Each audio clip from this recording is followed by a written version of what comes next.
Hi, everybody. Welcome back to another awesome opportunity to pull up with Denise Francis from IEP Help STL. Yes. All right, Denise, we got cut off at the end of the last conversation, but you have agreed to pull up and start a series with us. So tell me what you got to tell us here in the great old city and state of Missouri, St. Louis, Missouri. What you got to tell us about education? What I have today is very timely with schools opening back up. And it's about how they're going to handle students with aggression issues in these COVID times. Are they going to be treated differently, more severely? Are they going to lead to suspensions or change of placements? I think those of us who have kiddos who fall into that category, it's something you really need to be vulnerable for a moment and have that really honest conversation with yourself and with your school. What does it mean? How are those going to be handled? Because there's a really big difference when the school says we're going to handle those on a case-by-case basis for possibly returning back to virtual learning versus a change of placement on an IEP. That's so problematic that it would take an actual change of placement decision by an IEP team, because that is after COVID's over. It keeps going and going, and then you have to get back into the school, and that's problematic and almost unsurmountable in some districts. So I think that's something parents need to really sit with for a minute. And is this going to be something that's going to affect your child? And how is it going to be handled at school? And have a dialogue with school. If you need an advocate to help you, if you need your friend to sit there with you, because when you're talking about your kid and behaviors, it's really, really, really hard. And believe me, I know this, to hear someone talk about your child's inappropriate or aggressive behaviors, because then you feel like your kid is the bad kid. I'm a mom who's been there. Hold on. You just said a lot, and I just want to make sure I can eat it. That's a lot, Denise. So there was this word that you used last week when I talked to you, and it started with a C. I can't get it out of my head. You were talking about something with services, and you wanted to make sure that the services were correct. And you were concerned that children, especially your child, wasn't going to get these services. And now this week you're pulling up talking about this aggression stuff.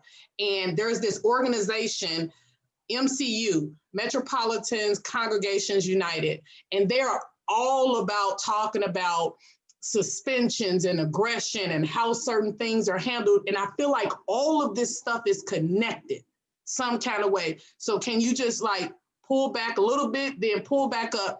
The services you were talking about last week, is that connected and the lack thereof of them not receiving it to these kids going back to school and having this increase in behaviors? And talk to me.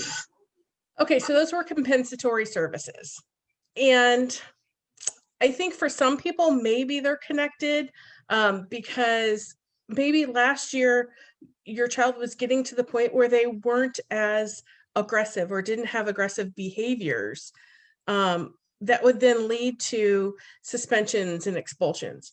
But that's not where our situation was. Our situation was he still was being suspended for aggressive issues. So I'm not so sure ours falls under compensatory services. It certainly could, but more immediately. So schools aren't going to address compensatory services until schools are back in session as normal. So I've kind of taken compensatory services, at least in the St. Louis area, put them in a box and put them on a shelf for us to keep data on, but not really address, because the school's not going to even listen to anything about compensatory services because they don't have to yet.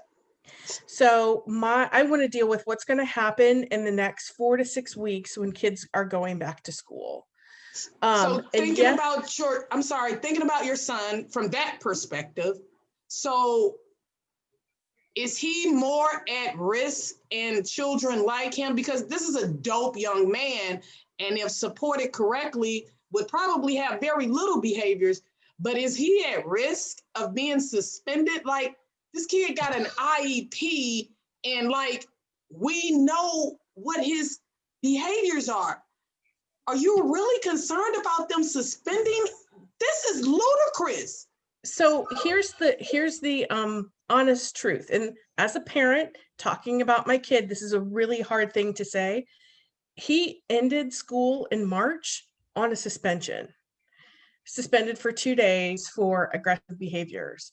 He was also suspended 2 days right before Christmas. It's not lost on the school or lost on me that both of these suspensions happened right before a big break. It's the change in schedule that causes behaviors. So yes, is that a manifestation of his disability? Yes. Am I working with the school on how to not get suspended? Yes. Here's the thing.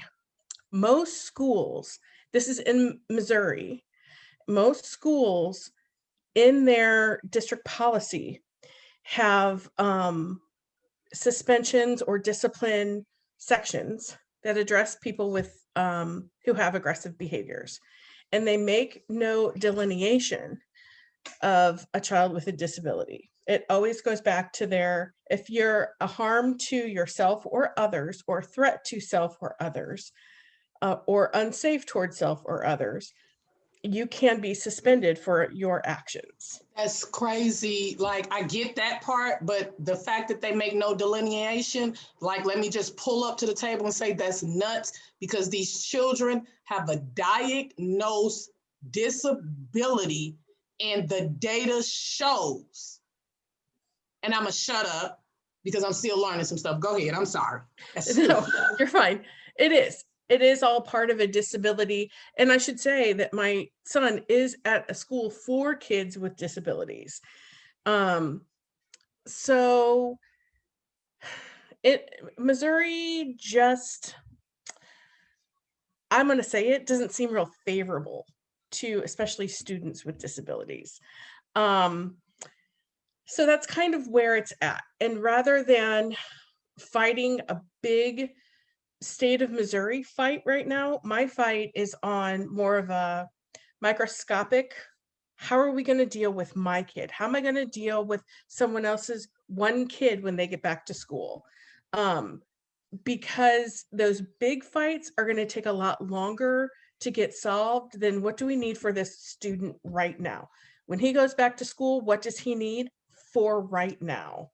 And that's my focus on it.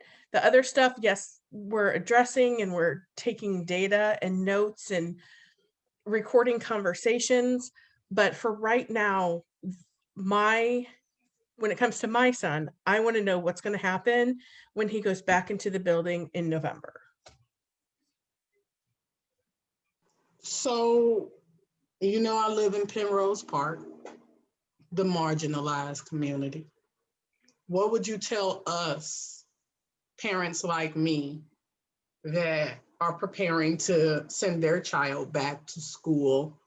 My son, Paul's not prone to aggression, but I know kids who may be, and they've been in this pandemic just as long as we have, and they have different behaviors, and trying to push them back into this, I know, is going to have mitigating factors or ramifications. What advice do you have for us? My advice is to immediately send an email to the teacher, the caseworker, the special ed person at your school. Did I say principal? Yeah, principal too. Everybody send an email saying, when Paul or David or Susan gets back into class, how are aggressive behaviors going to be handled? can't social distance with aggressive behaviors, and you're putting it in their court to then point you to the policy. Are they using the same policy? Are they not going to use the same policy? That's really important to ask them what they're going to do, not to suggest what they should do at this point, but what are they going to do? I had a question though. Some of these schools have very broad policies, like we don't just have traditional public schools anymore. Like we have independent schools, parochial schools, charter schools, and they have language that allows them to twist into pretzels and sometimes, for lack of a better word, preclude. What do we do? Like I'm pulling up because this is my population, my son's special needs, yours, like this is where, like, this is my playground, this is my wheelhouse. And then not to add in the struggles of a family that may also suffer with mental illness or whatever other issues that's in the home, and they're not understanding how to navigate this.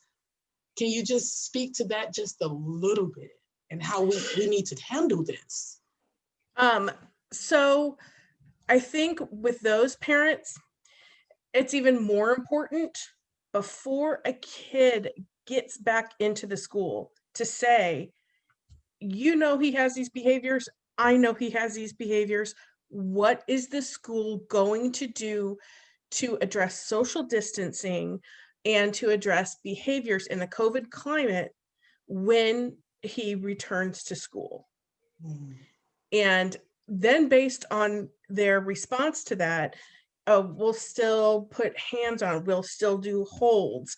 Well, then that's a whole nother avenue you go down once you get that response. My inclination is that they're going to say, we're going to go back to our regular policies and procedures. Okay, well then as a parent, are you comfortable with that? Are you comfortable knowing that your child has aggressions, that the way your school deals with it is holds or being hands-on in some way with that child, and there being a social distancing guideline?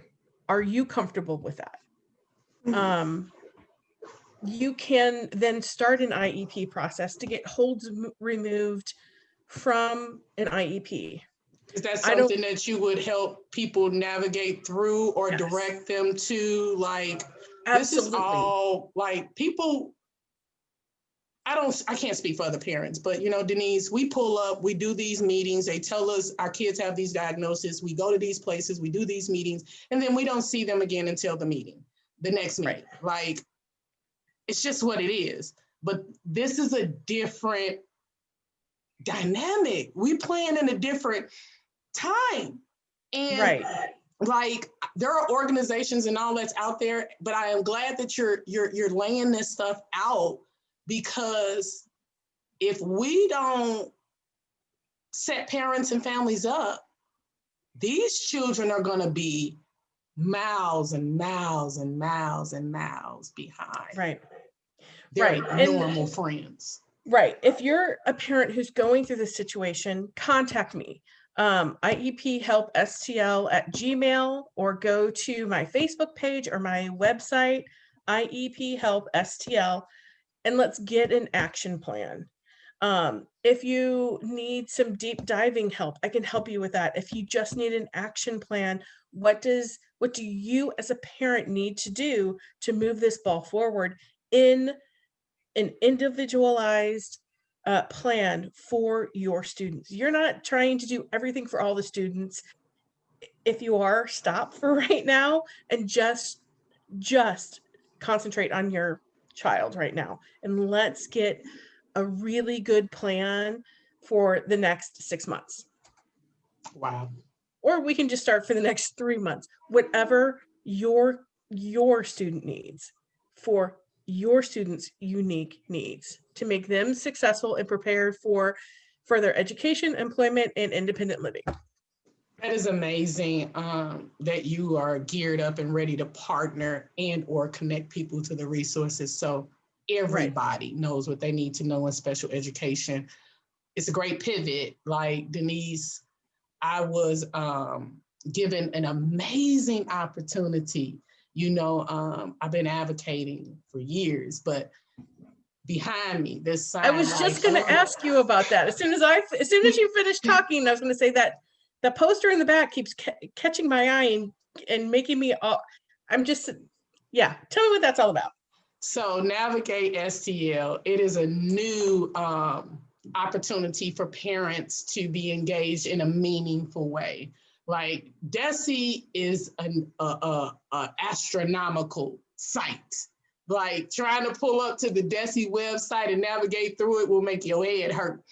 And even going to the SLPS site, although resourceful, a lot of the information has not been updated. Like you can go and look and see when the last time it's been updated. Some of it since 2009. Make it make sense.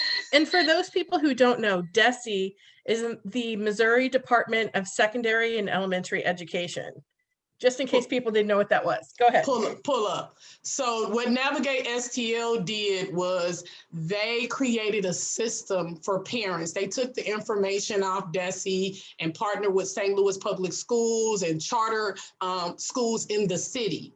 And they put all of the information in one place about every school, independent, parochial, charter, public schools, in one place where parents can go and navigate through that information. Now, check it out. Like we talking about special education. Say somebody has a specific question and they want to understand.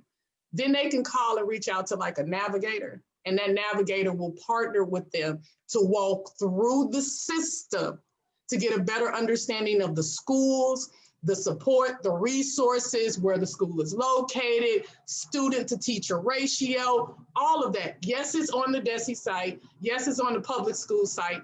But what's not on either one of those sites is the support, the intimate one-on-one support of a human being that's going to pull up on you and help you in the gap to help you figure out what you want for your kids. So say you wanted to go to Talladega. We're going to look up Talladega and all the information for that school and help you create this report so you have it and know which direction to go in with your kids. Okay, I'm going to interrupt you for a second. I noticed you very specifically stated the city. So is this only for the city? You can't get this in the county?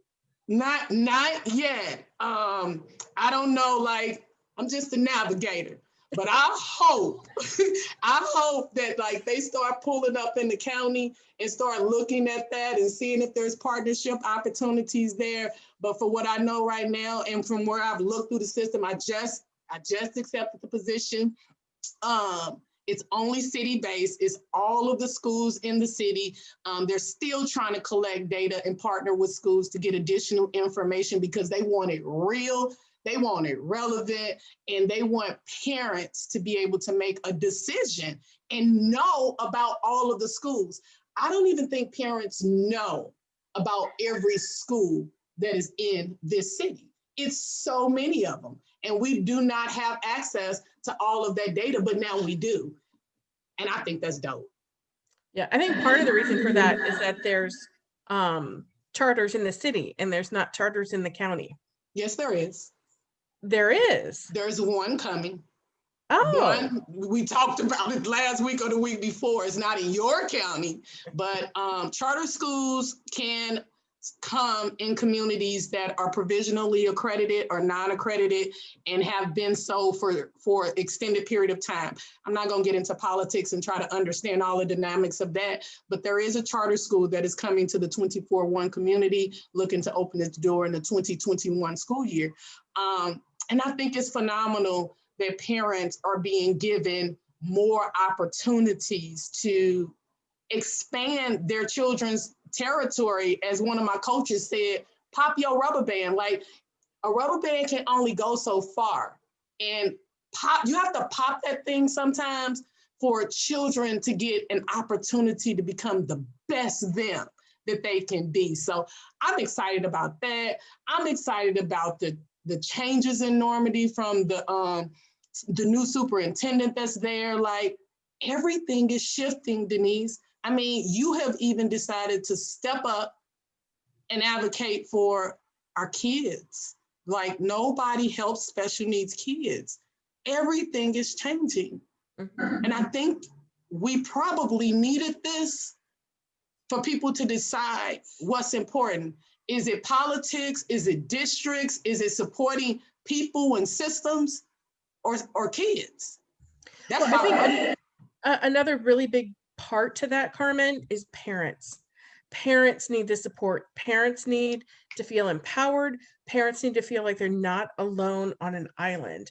It is impossible for a parent to sit in an IEP meeting and not feel like they are overwhelmed, because there's no way you can sit across from 5 people and hear everything and have your parent emotions. And so it's really important that parents reach out for support, even if it's emotional support from a Facebook group. Come to my page. I'll have other Facebook groups that you can reach out to, you can become a part of, because it's so important. And parents, please listen to me. It is so important. Number one, get yourself support before you do anything else. Get yourself support. It's so cliche that you have to put on your own mask before you can put on anybody else's. But it's really true on this, because you can't fight for everything for your kid unless you know that you have support as well. Saying, you got this, mom, you can do this. Here's some tips and tricks. And when you're done, I'm here for you. If you need someone to sit in a meeting with you, I'm here for you. You've got to create that team. Well, Denise, I was gonna say close us out, but you just did it. Like I think that's why we talk as Mhm. much as we do. I'm hoping that thought we had about creating a little small community where we can all come together in Zoom and just talk, maybe monthly or quarterly, just special ed moms and dads. Like, I think that's a dope idea. But I think what's better is that we're going to be pulling up every Wednesday at 6 o'clock, and Denise gonna bring the hammer on something about special education, and know that Carmen gonna pull up in the gap and just be like, this is what I'm feeling, no filter. So I just thank you for just holding this space with me. I thank you for standing in community with me.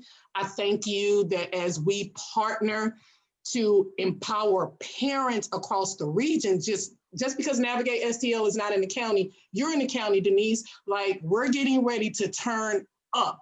We're getting ready to turn up and activate parents everywhere to get involved.